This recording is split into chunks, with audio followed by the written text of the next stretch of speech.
A to jira ya kare insha Allahu.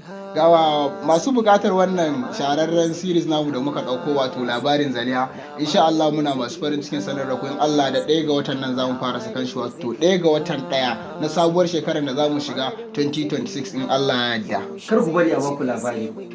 Jira ya kare, masu yawan kiran mu a waya tambaya waye to lokaci ya zo.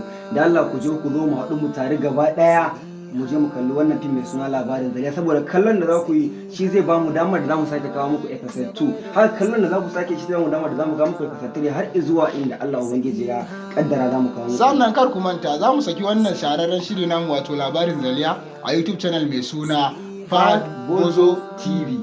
Ku je ku subscribe saboda kar ku sake a baku labari, dan mu mun san mun tashi hankalin ku tun a teaser. Da yaushe ma sake? Ranar 1 ga watan 1 sabuwar shekara mu shiga da misalin karfe 8 na dare. Akwai plateau ko? Kwanan plateau kuma dare a magana zamu YouTube channel kar ku manta Fahad Bozo TV gashi na a rubuce. Mun gode.